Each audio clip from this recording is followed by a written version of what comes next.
How's everybody doing this morning? Lovely, day 2. Hopefully everyone had a grand time yesterday. Great time this morning.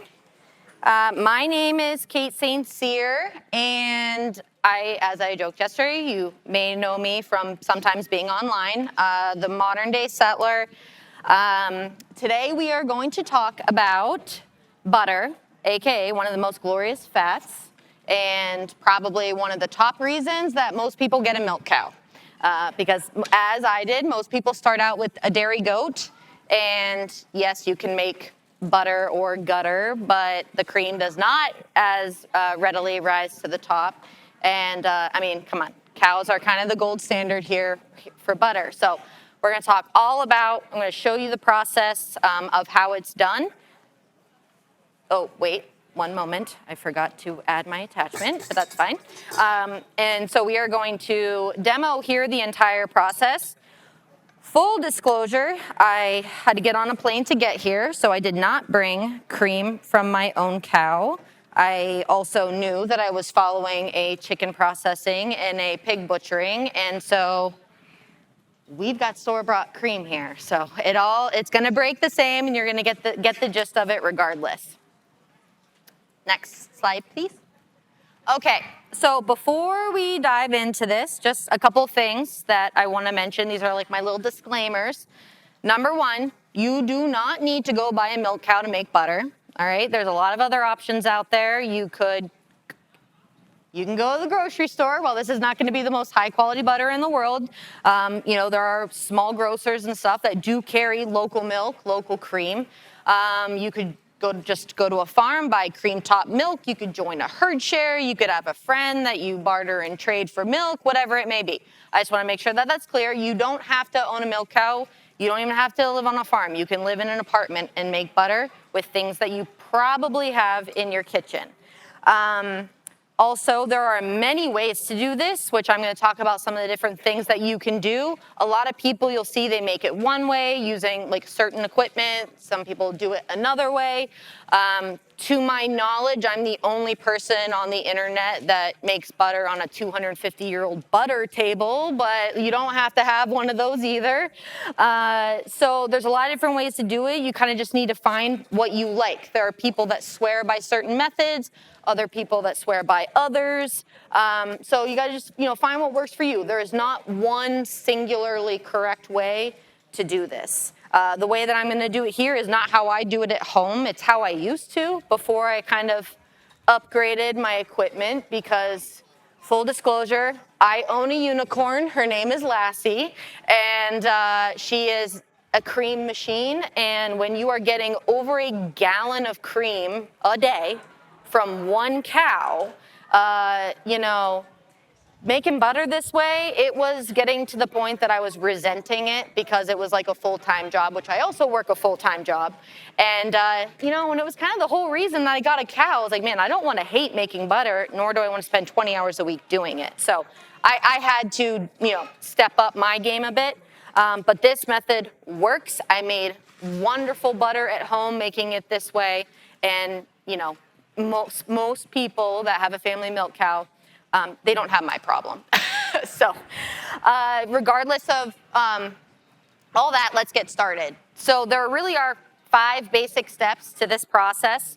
The first is you're going to skim or buy your cream. If you choose to pasteurize, or if you choose to culture your cream, that's kind of like step 1A. So that would be a secondary step. But you acquire your cream source, however that may be. Again, we've got lovely Land O'Lakes here, heavy whipping cream. So after that, you are going to churn and break your butter, which basically the process of making butter, which I am a huge nerd. Like, it's not enough for me to just know that, breaking butter, or it's cream breaking. Well, how does it actually break? Like, if you want, I'll bore you on the details of the phospholipid bilayers, but I will spare you all that. But basically what's happening is at like a micro or a molecular level, all those fat molecules, they're banging around, they're bouncing into each other, and then it through all these reactions, it breaks. And what happens is the fat, that butter fat solid, is going to separate from everything else that was in that cream. So you are going to end up with your two distinct components. You're going to have your solids, your butter fat, which is what we're going to harvest, and then you have the buttermilk. No, I don't want to join that. So then after your butter breaks, then you're going to rinse your butter, which is getting as much of that buttermilk out as possible, and then that subsequent water that we're going to use to wash it. Then you're going to work it, further working it, further expressing all that out, and then we're going to salt and form. And so let's get rocking and rolling with this. Can we do it the next? All right, so if I'm just going to speak like we're going to skim our own cream and we have a cow, because that's what I have, but just remember you don't have to have any of those things. You can buy it. So cream, okay? This is why cows are the gold standard for making butter. That's because their milk, it is naturally non-homogenized, which means that it readily separates. That cream is going to rise to the top, and then you get all that skim underneath.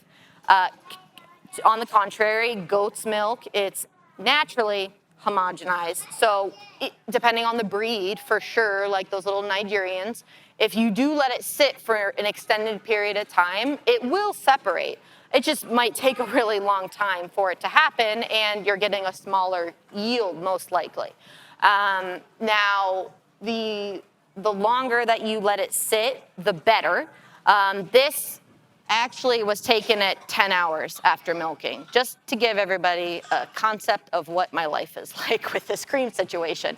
So this is 10 hours in. I always recommend let it sit for, at minimum, sit on your hands if you have to, 24 hours. Even if you can go longer, it's absolutely not going to hurt anything. And if anything, I do find that you get even a better, more full separation. For me, it's, I have 2 dairy fridges, so that's always the struggle. You can certainly skim cream mechanically, like with a cream separator. For me, though, for a goat, sure, like that's the way to do it. But for a milk cow, I am already plagued with a constant heap of dairy dishes to do. The last thing that I want to do is break down a cream separator and have to wash all the parts out, all the time. Good old-fashioned ladle. That is how I do it. If you are, there seems to be like this perception that you can't get an efficient skimming of cream with a ladle. Like, I got so much milk in it. Like, well, what are you doing? You just like dunking that thing in there and bringing it up to the top? Actually, could you do the next slide? So this is a bucket of cream. Because my cow produces so much milk, I don't even screw around with jars, to be honest, unless I need it for drinking. I just, food grade bucket is what I filter into. So you can see I'm just ladling and I'm skimming. And then when I reach, and so this is from the top, okay? So with that jar where you could see that hard, distinct line, like you can look from the side and you can see where you're hitting the skim. You'll be able to see it from the top too. You're gonna see like that bluish color all of a sudden, that's skim milk. So that's your sign, okay, I've reached the bottom of the cream. It is, what is that? Oh, it's water. It's really, not that hard. Let's, just pay attention to what you're doing and don't just like go diving in there face first, of course. Again, any day, I would just rather wash one thing rather than having to, one more piece of equipment. One thing that also is important to keep in mind is not everybody's, milk cow is the same. Some are just going to produce more heavy cream than others. Some just tend to produce more light cream. Of course, there's a genetic aspect to that. There's definitely a nutritional aspect to that. There's also a seasonal aspect, stage of lactation. All these things come into effect, not only the volume of cream that you get, but also how the cream behaves and what the final product is like. Everyone drools over the super yellow summer high-end beta keratin pasture butter. It's like, this is the gold standard. Well, you know what? I also equally enjoy the well, I'm from the north, by the way, so we absolutely feed hay, October through mid-May. And so my cow is on hay, for quite a bit of the year. And I'm certainly not going to not make butter just because she's eating hay. But what happens is that dry forage, when they're eating that dry hay as opposed to lush, high moisture grass, it creates a harder fat. So you think winter butter equals white butter because there isn't all that beta carotene is lost in the drying process with hay.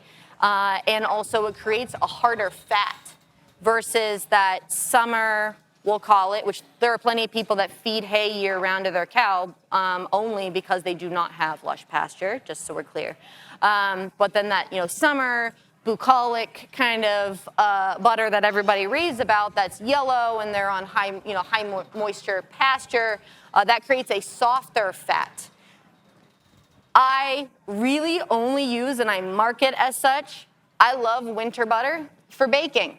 There's no better butter for baking, for your pastries, for your pie crust, for your biscuits, because what's always the thing that you do with those fats, whether it's lard or butter, you're cutting it in and it's always cold, cold, cold. If you're using cold milk, you're using cold butter, most people will freeze it first. You're cutting it in and then it's like you are getting that assembled and into the oven as fast as you can because you want that fat to hit that hot oven and then it puffs and then that's where you get your nice flaky layers.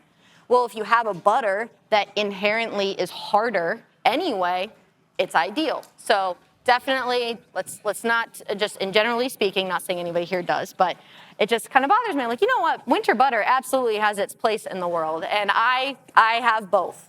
So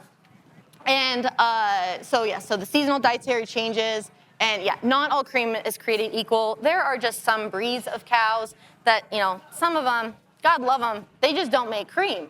And getting a Jersey, contrary to popular belief, is not a guarantee that you're going to have a high cream cow. I have heard many stories of people that it's like, sure, she produces all this milk, but there is no cream. So these are all just things to keep in mind that it's not a guarantee. If you're like, I want to make butter, I'm going to go out and I'm going to buy a Jersey cow. Well, it's not a guarantee. There's a reason why there is milk testing. All right, we can do the next. Okay, so there are many ways to churn butter. You could use a KitchenAid, which is what I'm going to use here, which is what I used to use. You could use a old style manual crank. You could take a mason jar, shake it up in it that way. It's going to take a lot longer, but it'll happen. You could also use, I have what's called a Gem Dandy. That allows me, and I got the biggest one they make, it allows me to churn, I can do 1 1/4, 1.5 gallons of cream at a time. Before that, I had a bucket churner, but the whole drill thing just drove me insane, and I just couldn't take it. And I actually accidentally kept ruining the butter because I'm notorious for stripping screws and things like that, and I somehow stripped the paddle insert of the drill, and then I kept getting shavings of metal in my butter so I was like, I can't be trusted with something like this. I need something that's pre-engineered and that is, as my husband says, Kate-proof. So you can use all these things. You could use a blender. You could use a food processor. I do have kind of 2 little pearls as far as those go. Again, there are many, many people that make butter with food processors and blenders. I've done it. I'm not saying you can't. You can do it. But there are a couple of things to keep in mind. One is think about a blender or food processor compared to a KitchenAid. We'll call it the vessel, the container that you put the cream in. That is sitting on top of the motor, right? Motors generate heat. That heat is going to transfer to your cream. So it is always better to churn butter or churn cream colder than warmer because it gets to a certain, warm temperature. It's not going to break. It's going to get greasy, and it's never going to get to that butter point. It's going to stay in this disgusting, weird stage of whipped cream for an eternity. So you don't want to get it too warm. So that's one thing to keep in mind. Another thing to keep in mind is that the actual churning mechanism is way different. I mean, I'm going to be churning here Well, oh, I got the paddle on, whatever. A whisk attachment, this is blunt, right? A blunt thing that's kind of moving its way through the cream. Well, a blender or a food processor, those are sharp blades. So again, I'm trying to stay away from the nerdy rabbit hole, but what you could be doing is actually shredding your fat on the molecular level, and then as opposed to beating it and it breaking. So if you've ever seen people post, say, online, oh my gosh, like what's going on? Like this is just a disgusting, like greasy mayonnaise consistency. That can happen. And it's because you shredded it as opposed to breaking it, and you didn't get that clean break, that clean distinction of fat and buttermilk. So that's really, the buttermilk got incorporated into the fat, and I mean, pigs love it, so there's always that. But those are just two things to keep in mind. So with the stages of churning here, and I'm actually gonna get to churning, and I am gonna go back and talk about some things, but I'm gonna get this baby going first. So, lift her up. All right. Oh, another thing, regardless of what you're using, doesn't matter. Don't fill it more than, well, I say this, I'm a rule breaker. I make all these rules and then I always push them and test them. Don't fill it more than halfway, because through the stages, basically the cream has to turn into whipped cream first before it's going to come back into butter. It goes through all these really weird, gross whipped cream looking, stages past it. And so whipped cream, you are increasing volume. So number one, you need room for all that stuff to go and for those molecules to bang around and break. Also, you will make a holy mess, and I promise you, I have done it before. I'm like, why did I do that? So don't try to stay away from more than halfway. So I got my cream in there, and then for now, I'm just gonna get it started on a low temperature. Oh, are we gonna be able to hear me with this going? I could always step away. Okay, if it's a problem, just yell or something. All right, so I just have this at a low temperature, and I'm gonna stop as it's kind of hitting these stages and try to pull it out and tilt it so you can zoom in so you can see. So cream temperature is something that, again, you're gonna find people that are like, oh, I only make butter with cream stone cold, straight out of the fridge. I do it in my KitchenAid, and that's the way it breaks. Other people, I only do it at this temperature and with this churning mechanism. So you got to find what works for you.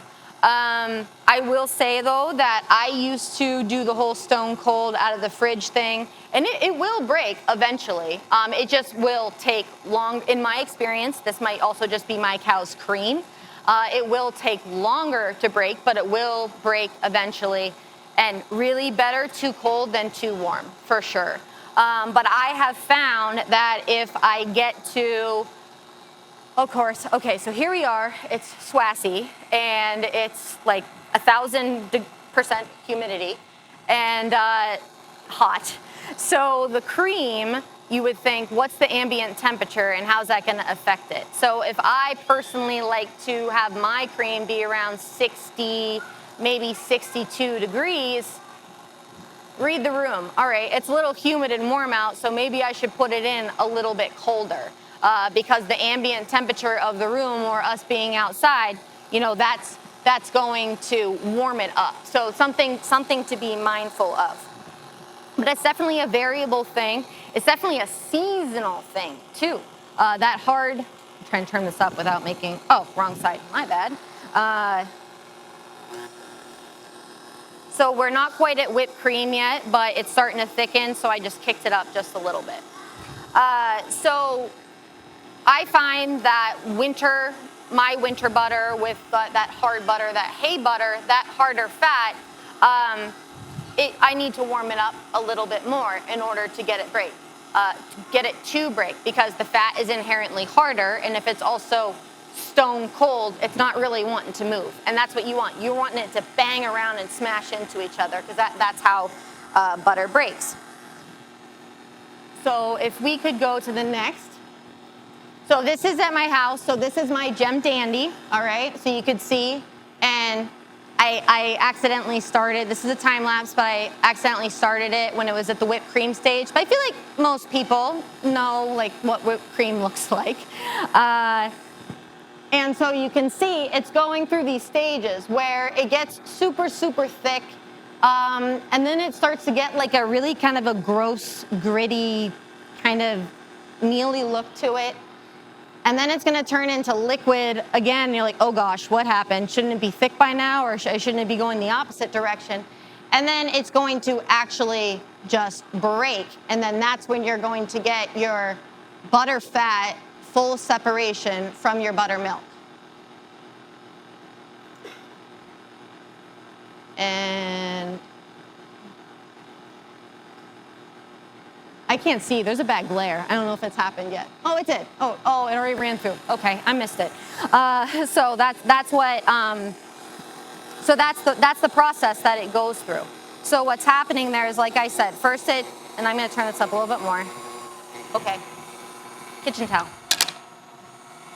And I'm actually gonna. I'll be completely honest. I've actually never made it with a paddle before. I've always done it with a whisk.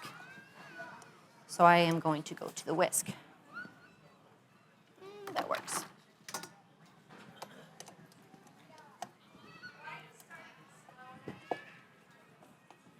Excuse me? Why are you starting slow? Why don't you just put it on the ice? Because it's liquidy and it's going to splash all over the place. Yeah. So it's, if anyone is familiar with the KitchenAid right now, it's at like a 4. Okay, so we're at about medium. This is a 10 speed. So it will, when it starts to get really splashy, I'm going to throw a towel over it, because that is the one thing with the KitchenAid. Definitely a perk to more of an enclosed way of churning, the Gem Dandy or a hand crank, or even the blenders. It's not an open top. If anybody has like the shield that you can like dump your flour in, I'll throw that on, and then I'll usually just put like saran wrap over the opening of the shield where you would pour stuff in, so that's not shooting out like the exhaust pipe. But it will make a mess, unfortunately. I have seen many kind of cool DIY, people come up with their own little inventions as covers, as a way to contain it. I've seen them made out of silicone and stuff like that. You can definitely get creative, and if that's the way that you're going to do it, I mean, it would probably be worth it. So right now it's whipping, and it's at like, I'm gonna call it like a soft peak. So I'm actually gonna turn it up a little bit more. And I'll take it off here in a second and show it. All right, so is there anybody here that does not know what homemade whipped cream looks like that you would dollop on something? If so, speak now or forever hold your peace, because it's the opportunity. Okay, moment's passed. Okay, so this is pretty heavy, or thick whipped cream, so we can see there, right? Oh, Lord. Okay, so we got there, all right? So it's gonna start to get really ugly looking after this. Oh, don't wanna waste that. So the amount of butter yield is going to really change, well, for even within someone that has their own cow, and say throughout the lactation. I'm taking it right back up to about the same speed, FYI. Maybe kick it up a little bit more. It's at like a 6 now. So that's going to change dramatically through her lactation. And when I say that, I mean is, and let's just assume that the calf is weaned and you're not like, well, it's because I'm getting like no cream and I'm getting all the light cream because she's saving it for my calf. So let's just assume that the calf is weaned. You will get, and again, it's very cow dependent, but I think my most highest yield that I've ever gotten from my cow, and I don't know why, but I always measure it by the half a gallon. I think it's because that's how I did it for so long in the KitchenAid that's just how my mind registers.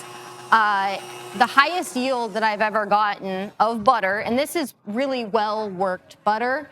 I could cheat. I mean, that's like buying, chicken at the store and it's sitting in a sea of water. Like you're paying for water. Like cool, it weighs 5 pounds, but maybe there's a half a pound of water in there. And so the best yield that I've ever gotten is 1 3/4 pounds of butter off of a half a gallon of cream. So here it's kind of looking, like cream cheese. All right? And I'm going to keep going. And again, that just wildly varies depending on your cow's genetics and diet, and then of course within the animal itself. Again, my cow, she's a very high, heavy cream producer, which heavy cream is where the highest fat content is going to be. So if you are wanting to go buy cream to make butter, you can't buy light cream. It's the percentage of fat is way too low. It's not going to happen. Heavy cream is going to give you the highest yield. With that being said, I am not sorting my cream further into heavy cream and light cream. Think back to that photo that I showed. I would skim all of that, go down to the skim milk, and then I take all that, turn it into butter. The way I see it is, it's a wash, right? She has that super heavy cream that's really high in fat, but she has a lot of it. She has a lighter cream that's lower in fat, and then, it evens out. There's an average, and regardless, it's enough fat to make butter.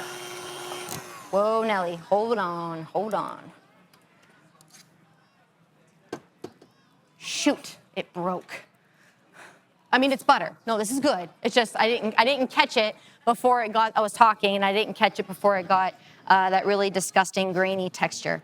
So, dang it, I'm sorry.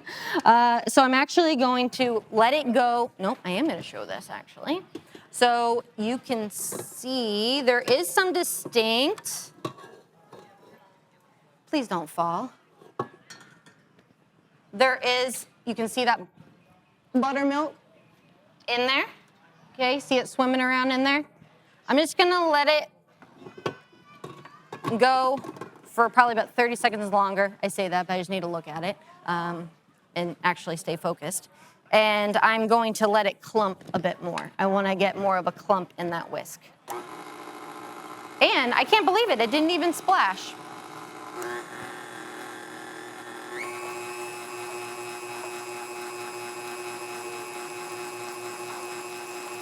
Lovely. Okay. So we have our two distinct components here of butter.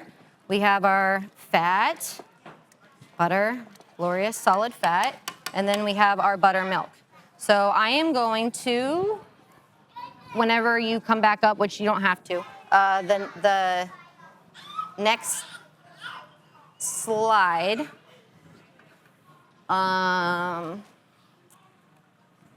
Yeah, cool. All right, so I'm going to strain this real quick, but there's one thing I just wanted to talk about real quick, and I didn't expect it to break so fast, to be completely honest. So I'm actually going to pause here for a second. So what tools are actually truly necessary to make butter? Okay, so your cream source, I already mentioned that. You don't need to go buy a cow to make butter. Just get cream, however you acquire it. You also need a churner. Again, I feel like most people have a KitchenAid. If you don't, I feel like even more people have a blender or have a food processor. Again, you absolutely can make it in those things. There's just those two little thingies that I told you to be mindful of.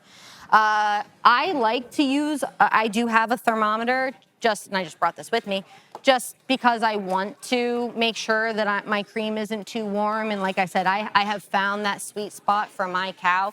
And I just find that it makes the process so much faster because it breaks so fast. So that Gem Dandy that I showed with my cream churning at home, so that's, it's a 2.5 gallon vessel, and I shouldn't fill it more than 1 1/4 gallons, but I usually cheat it and I do 1.5 gallons.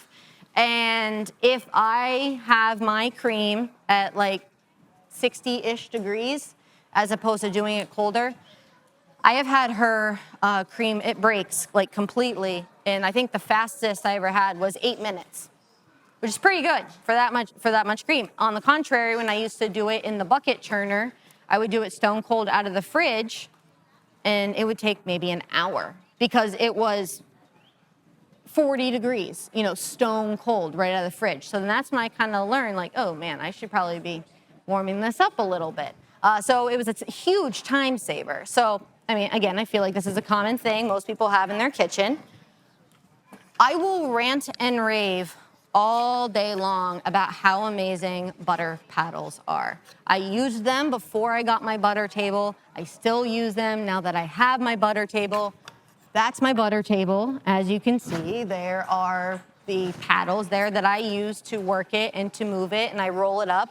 I'm gonna show you how to work butter here with the paddles. For me, these are just like gold. I got mine, well, actually I have a couple of sets. I got mine off eBay, Marketplace. You can buy them new. I think Amazon sells them for like $15, but I just got them off Facebook Marketplace and eBay, both sets that I have. Super, super, super cheap, worth their weight in gold. Also, it doubles as you can make gnocchi with it. So, hey, that works too. Salt, I am firmly in there is no such thing as unsalted butter camp. Yeah, sorry if you're one of the other ones. I just can't do it. I actually took side note, I took a pastry class. If anybody used to watch Food Network, Gazina Bullock-Prada, she is Sandra Bullock's sister, and I met her and took her cooking class at her house. She had a show on Food Network called Baked in Vermont, and her cooking little school and thing that she has, it's called Sugar Glider Kitchen. And so and this is years ago, this is before I had a Lassie, and she was like, whatever you do, always make your pastry with unsalted butter. And I'm like, why? And she's like, well, because salt's a preservative, and then you don't know how much salt they put into it. So which I totally appreciate. Like, it's a control thing. You want to control the amount of salt that goes into your pie crust or your biscuit or whatever it is. And she's like, and it's a preservative, so you don't maybe know how long it's been there, which, I mean, everything has an expiration date, but whatever. Like, okay. Well, so then I get my own milk cow. I'm like, okay, first of all, no, I am not making unsalted butter. No. And I was like, but hold on a second. I have control over all those things. I'm the one that adds the salt. I can control how much salt goes into it. I'm the one that controls how long it's sitting in my freezer. Unsalted butter does not exist in my house, and I do a lot of baking, and you know what? It's fine. I just adjust the salt possibly in the recipe as needed. No big deal. My salt of choice is Redmond. I love Redmond salt. I do not sell my butter, but I use it as a bribery tool and as a way to pay people for their help and for things. My vet, oh, you're gonna come and see me same day when everyone in the world seems to struggle with getting their vet to even call you back. You're gonna come and jump in your truck and drive an hour to come see me? Sure, let me pay my bill, and then here's 5 pounds of butter while you're at it. So I absolutely use it for things like that. So anyway, back to the salt. I always tell them, listen, it's not dirty, it's minerals, okay? It's minerals, it's not dirty, because Redmond does have the trace minerals in it, so it's just looks like little flecks in it. For Christmas, I also like to give, now it's expected that I give butter for Christmas. And my husband's family, well, we're all a bunch of big meat eaters, and so everybody got a big bag of compound butter balls for Christmas. It's for their little meat toppers. And that's fun, and you can do all kinds of different flavors. And their garlic salt with thyme or other herbs and stuff, it makes for a great gift. And then your choice of wrap. We live that FIFO life, first in, first out. That's 15 pounds of butter worked on my table. That doesn't sit in my fridge, just so we're clear. That gets wrapped, it gets dated, it gets thrown in my freezer. Yes, I have a freezer completely dedicated to butter, and it looks like bricks stacked in there.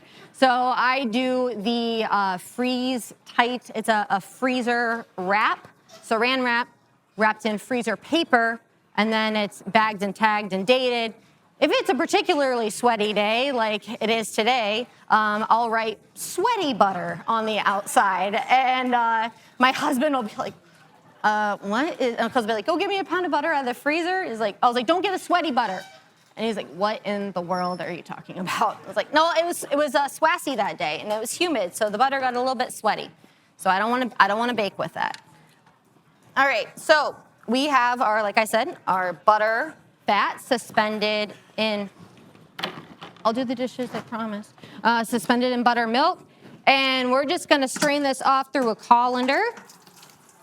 By the way, I got permission to run over into lunch, just so we're clear. So we're just gonna strain that off. Do what you will with it. You can use it for baking. You can, some people will, I think some people culture it. I feed it to my pigs. I have enough other things. I feed it to my pigs. The girls love it. So just using a regular old colander, trying to get as much of that out right from the get-go. And we can actually do the next slide, please. No, you don't have to do it right now, just whenever. I am ready. So just straining that off. If you have little fine granules, you should have worked it a little bit more, or add a splash of really cold water. It'll make it come together, but you can see that's nice and clumpy. Okay? And then let's hope I can do this without making a mess. Actually, I'm gonna do it over the bucket because I know how I am. Oh yeah, all right. Okay, so now what we want to do is we are going to drain, which we just did, and we're gonna rinse the butter. So I have some cold water here. And buttermilk, that is buttermilk and water. We want this to be as well worked as possible. First, there's still buttermilk in there, right? I mean, I strained it, but it hasn't been worked, and it's still in there. So I'm just gonna add some real cold water into this bowl. I am a firm believer there is absolutely more than one way to skin a cat. My way is not the only way. Again, like I said at the beginning, many ways to churn, many ways to do all these things. However, I do have a teensy bit, it drives me crazy. The thing that I see that a lot of people like to do, and I'm not sure exactly how this started, is you will see hand squeezing butter under a running sink of water. I'm like, oh God, what are you doing? Butter is a fat, and what does fat do in the presence of heat? It melts.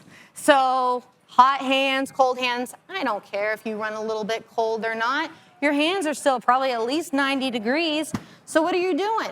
You're adding heat to that butter that you're trying to keep as cold as possible because you don't want it getting all sweaty and greasy and melty. So yeah, I know it's like the Instagram, whoopsie. I know it's like the Instagram thing to do, but please don't do it, please. Hands off, no touchy, no touchy. You're not out there working your pie crust with your bare hands. We're not raw pawing it. You're not touching, forming biscuits and balls. No, hands off. That's why there's that's why there's biscuit cutters. That's why there's rolling pins. Don't touch the butter with your hands, please. Whoopsie. Hold on. Second up. Where am I? Is this, what did I do? Here we go. Okay, so all I'm doing is I'm not beating this. I'm just gently kind of working it around, and this cold water is just doing the job for me it's just kind of getting some of that buttermilk out again. So it's doing this is the pre-bath, the pre-rinse here.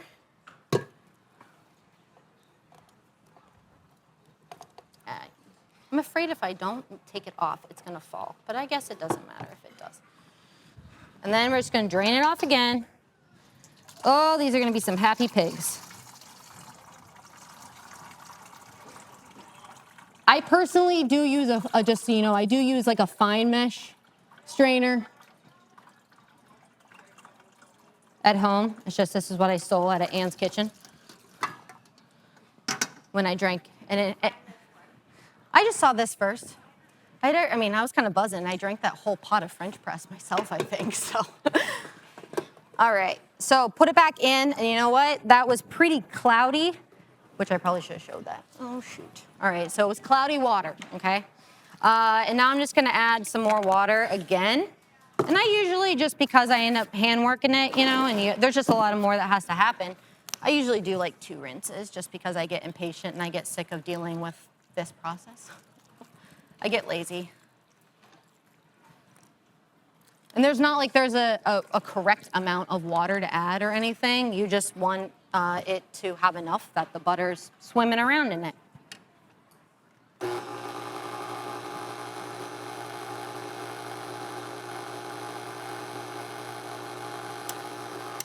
Still pretty cloudy, but that's fine. I'm going to show it this time. I don't know if you can see. So the butter, like the butter's actually sunk to the bottom, but you can see it just looks cloudy, that's all.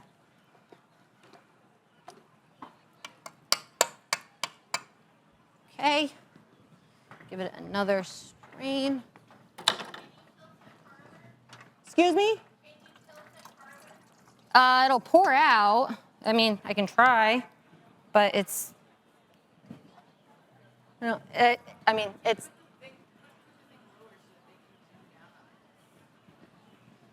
I don't, it might, if I knew where, it's gonna pour. Am I gonna lose it? Oh. I mean, it's, yeah, it's cloudy water. Milky looking water.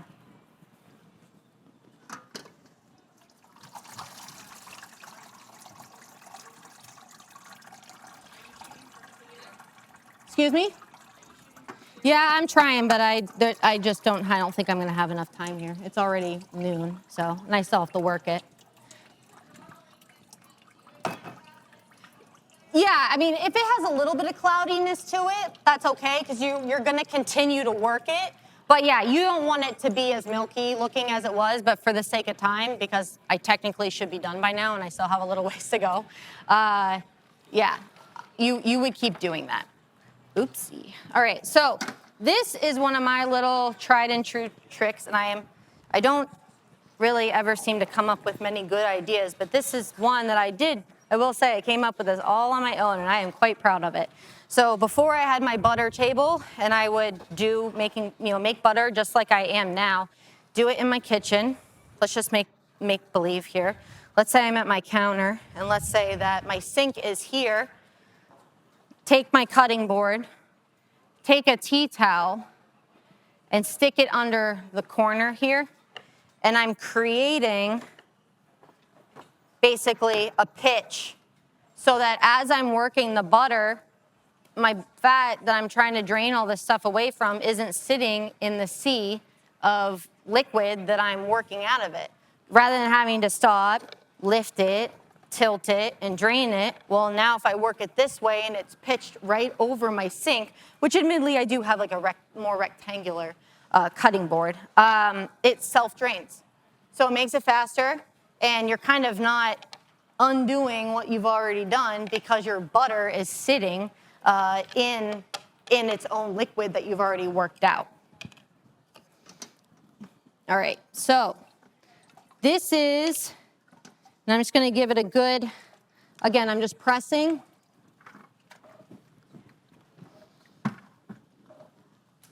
I'm just trying to press. This is just like a it's less for you to get out with the paddles. So I'm just kind of squeezing down the best that I can here.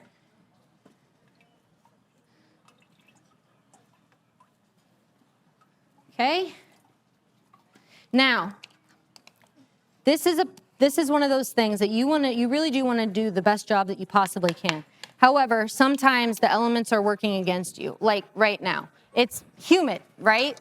So this is going to be what I said, sweaty butter, because you're fighting the temperature and the humidity. It's wanting to sweat and melt on you. So that sometimes is just the nature of it. So that's when you kind of need to figure out, like, hey, maybe today's not a good day to make butter, you know? You can absolutely freeze cream and make butter out of it. I do it. and that's absolutely a thing that you can do if it's like it's not a really great time, maybe not a good day to do it. I do live in Massachusetts where it's not as humid and hot as it gets down here. But I do all of my stuff outside, really. Well, you saw my Gem Dandy. I live in a 225-year-old house. Climate control does not exist. I have no air conditioning. So if it's warm,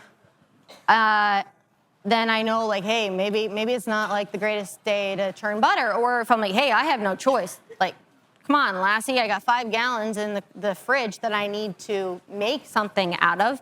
I know, okay, it's warm. I'll start with a colder cream temperature, taking that into effect.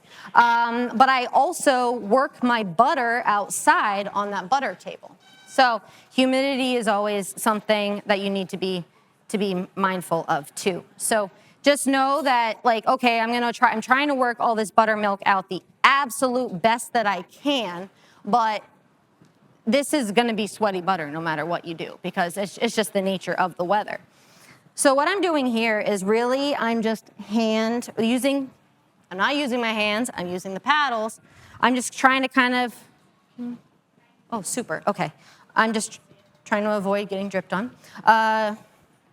Trying to consolidate it, and I'm not forming really anything. I'm just trying to, again, express that extra liquid out as much as possible, first and foremost. In a perfect world, you would get every last bit of buttermilk and water out of your butter, because what it's going to do is that buttermilk can make it, I say go rancid, which if you're working with like raw cream and stuff, it doesn't technically go rancid or bad, just, it'll get cheesy. So you want to, try to get as much of that out as possible just to help it like preserve, its freshness. Also, it can burn. It'll like scorch in a pan. Also, if you're using it, say, for baking or something, that's extra liquid that's being added into your recipe. So before I got the butter paddles, I've had many like stages of life with making butter. So before I got the butter paddles, and I used to do it with a wooden spoon in a bowl, I definitely did not get as much out as I should have. And my first batch of cookies, I was so excited. I was like, yeah, lassie butter, these are gonna be the best things ever. Holy flat cookies because they like basically kind of turned into a puddle on the sheet pan. And then it also burned around the edges because that buttermilk scorched. So yes, it matters. So we want to do the best job we possibly can. So all I'm doing is I'm just kind of turning it around. Again, it's all kind of crumbly. That's fine. I'm just trying to kind of get it together. And I don't know if you can see, it's draining away. It's, coming into my bucket here. So that's a great way to, again, you're not working against yourself, but also it's, when it goes into your sink, it makes for an easier cleanup for sure. So these paddles do have grooves, which is gonna come in handy here in a minute. But I'm just working it, squeezing out as much as I possibly can, okay? So what you're looking for basically are 2 things. One, you're looking for, hey, there's not as much liquid coming out of here. And one thing I want to mention is that this is looking quite clear running out of it. So that tells me that I've worked a bulk, probably in that pressing through the colander, but I've gotten a lot of that buttermilk out, and now it's kind of like, there's still like a little cloudy, but it looks very watery. So you're looking for 2 things. You're looking for, hey, there's not that much liquid coming out of here anymore. And then you're also looking for, you see how nicely it's like consolidating now? It's not all crumbly. So that's another thing. So that tells me that it's getting properly worked. And then once you're at that point, which I'm not there yet, but what time is it? When is like my absolute, you need to get off this stage? Excuse me? Oh, 10, okay, I can do it. All right, just like before, I might need to kind of finish it before it's perfect. However, this is a great thing to mention. This thing might, I might never reach that point because it's just continuing to kind of melt and sweat because, you know. And as you can see, like I think about if you were touching this with your hands, with your bare hands, you know, like introducing even more heat into the situation. Is there not a press for this? Excuse me? Is there not a press for this? There's a butter table. No, I mean, it needs to be rolled and worked is really what it is. There are different kinds of butter workers. Mine is like a legitimate table. It came out of from the person that I bought it from off Facebook Marketplace. He got it from, there was this old dairy that he got it from in Connecticut. But that actually works the butter for you. It's doing the rolling and this squeezing process, basically. So yes, you can. That was the picture of that roller inside. Mm-hmm. Yep. So the way you saw it all rolled out like that, and then actually, can you just go back real quick to the, oh yeah, there we go. See? Yeah. So when it's rolled out like that, I roll it back up like a cinnamon roll. Right. And then I put it back up at the beginning, and then that roller rolls it back out again. That's doing pretty much what I'm doing here, but on a much larger scale. So I've seen there are smaller butter workers, I've never used them, that they almost kind of look like a rolling pin. There's actually a wonderful silent like film video on YouTube that shows multiple different like methods, like it's black and white. And that was the first time I saw someone have a butter table that was not mine. I was like, oh my gosh. Because I was just kind of like figuring it out for myself because I didn't know. I'd never seen anybody else use one before. And she actually, when she brought it out like this, she used another cutting board to kind of squeeze it. You still need to do what I'm doing, and I kind of achieved the same effect by pushing down into the colander with the paddles. All right, so I'm gonna call this good because I can actually see that it's melting before my eyes. So I am working against myself. So this is the point then that I squeeze, or I kind of, spread her out, and then it's time to salt. My personal kind of rule of thumb, which I don't actually measure. This is what it's like for me all the time, by the way. This is how I do things. Yikes. There's a reason my husband limps all the time. So, hard on him, poor thing. So I personally, my kind of general rule of thumb is about a teaspoon of salt per pound of butter. You can certainly do more or less. Like I said, Redmond, for some reason, not for some reason, go ask them. They'll tell you. It's hard to oversalt things with their salt. And the reason why, one of the many reasons why I love salt so much, especially with butter, is it is a flavor enhancer. It improves texture. It is a preservative, but to an extent, of course. But another biggie is it actually draws more moisture out. So if I were at the point, if it weren't a dew point of 75 degrees right now, and this wasn't sweating all over my cutting board, once I got to the point that it's like, okay, I'm not really getting anything more out of this, this has worked, that's your time to add the salt, and then you will be surprised by it draws the moisture out. I mean, think of it like this is what we do for curing meats and stuff, right? You add salt, it draws the moisture out. It's gonna do the same thing with the butter. So this is show of hands. There are two options as I'm going to form this. Do we want a pretty round stamped butter, or do we want a, can you do the next slide? Do we want like bricks of gold, or next slide, do we want a pretty round butter? Round, okay. Just so we're clear, and this is the reason why I specifically put that photo up, I'm not going to get as pretty of a stamp because it's sweating. So the colder the butter and the harder the butter, the better like contrast you're gonna get in your print. So this thing, is this still cold? Oh yeah. So this is a butter press, or yeah, this is a stamp. Whew!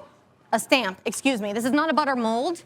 A mold will be what that square thing is right there. So that's where if I had a mold, I would add all this butter into that. And I would press down. This is, I'm going to make it round. I'm going to round it out, and then I'm going to use this, and I'm going to stamp it. Again, it's very sweaty in here, and so I'm not going to get a nice crisp print, but that is why I did that. So the other nice thing, I'm just doing this so I get a little bit extra. I'm really hoping you weren't wanting to reuse this ice, because my disgusting buttery hands are in here. So the nice thing too about these molds, or I'm sorry, about these paddles, is they have these grooves, like I said, that you can even use them for gnocchi. And yes, like spanking the butter, it makes a difference. It actually consolidates. You're going to get, like, it pushes it down so you don't cut into your butter and you have all these pockets. Like, it's getting a nice form. It's also, can you see that splashing off of the surface? Like, it's also wicking away some of that extra moisture as well. So I'm just rounding it out using my hand, using the paddles, getting it roughly a nice shape that I like, smacking it. I'm still trying to get, just because I can't let a good thing go. I'm just like, no, I can overcome this swassy temperature. I can do it. If I smack it hard enough, it's gonna come out. It's gonna stop melting before my eyes. All right, so I have just working it, got a nice round here, okay, nice smooth surface. And you're gonna notice a theme, cold. This has been sitting in ice cold bowl of water here.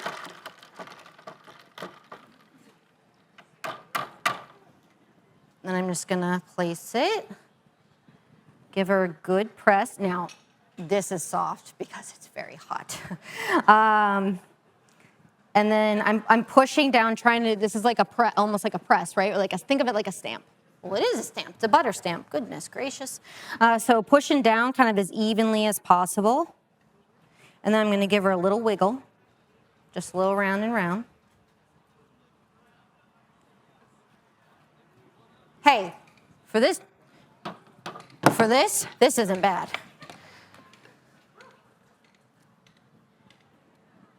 Okay?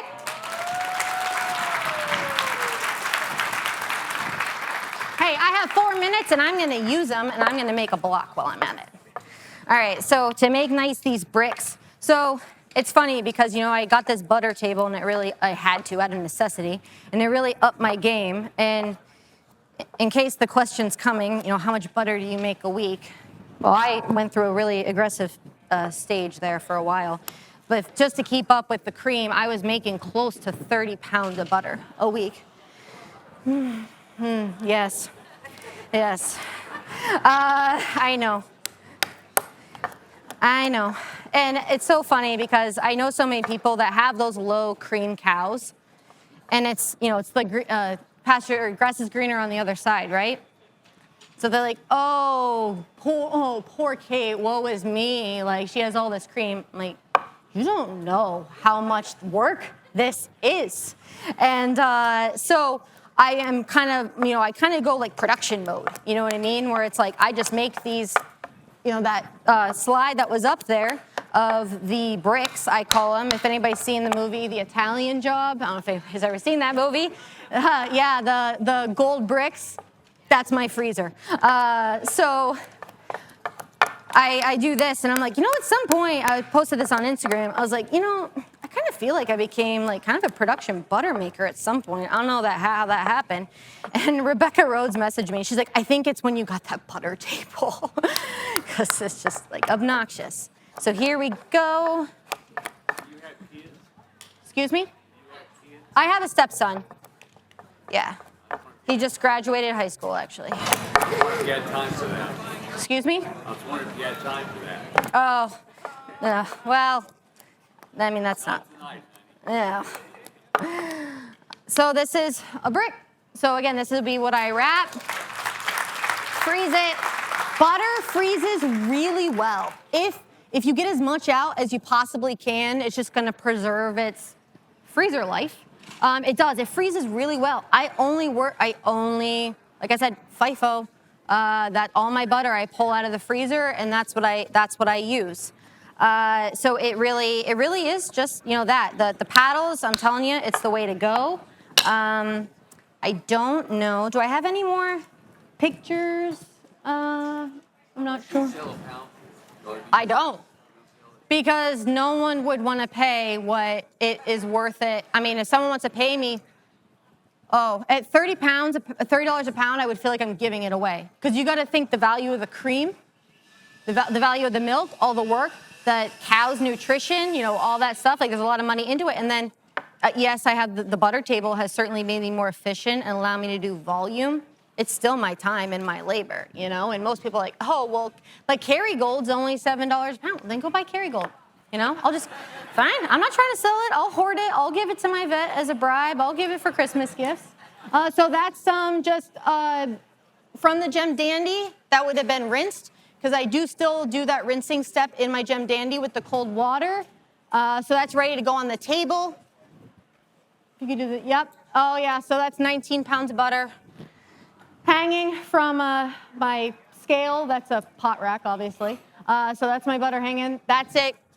First, that crumbly stage. Remember when I poured it out onto here? And I was like, this is that crumbly stage. So that's how it looked going out before it was worked. Yeah, and leaning tower of butter. And are there questions? Can I sneak in a couple? One question? Okay, I will. While I'm cleaning up, come harass me, okay? So, question, who ran? I just want to review the cream. I'm sorry, can you speak up? I'm partially deaf.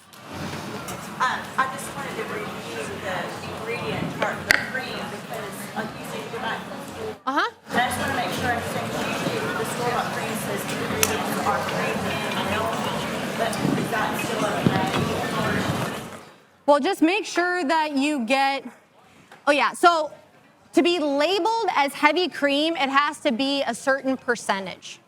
So get heavy whipping cream or heavy cream, and by law, it has to have a certain fat percentage. So you don't need to look at that. It's just this is what's important because it needs to be like at absolute minimum, around like 35%. Yep, so just make sure it's heavy and you'll be good. Yep.